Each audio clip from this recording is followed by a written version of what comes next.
Can we predict hydrodynamic resistance from a yacht's geometry? This dataset contains 6 independent variables, all continuous, and 1 dependent variable, which is continuous as well, and we are trying to measure the residuary resistance per unit of weight displacement. As we can see from the correlation matrix, the highest correlated independent variable with the residual resistance is the Freud number with a positive correlation of 0.81. From the scatter plots, we can see that there is no clear correlation between the dependent variables and the independent variable, except for the Freud number, which appears to have an exponential relationship with the dependent variable. We also see that from the kernel density plot of the dependent variable, it has a right tail skew, indicating that this may be appropriate for a gamma distribution.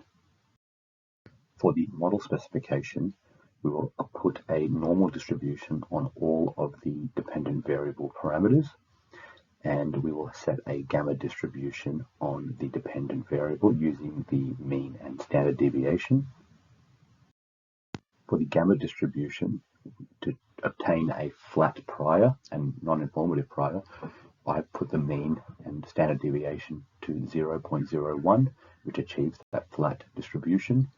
And for the normal distribution for each of the dependent variable parameters, I've chosen to go with a variance of 10, which shows a very low probability at its peak of 0.04, also indicating a flat distribution.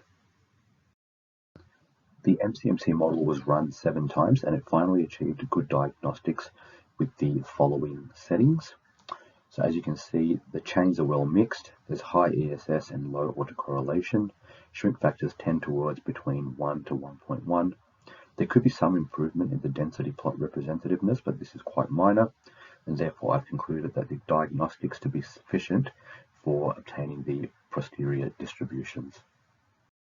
So this is the summary of the posterior distributions for each parameter. The only parameter which does not contain 0 in its 95% Bayesian interval estimate is the Freud number with a mode of 58.08. Accordingly, we can write the Bayesian regression formula as residuary resistance is equals to 58.08 times the Freud number. Unfortunately, the only plot that worked was for the intercept value, and these will be rectified for the report and get the entire distribution plots for each parameter in the final report.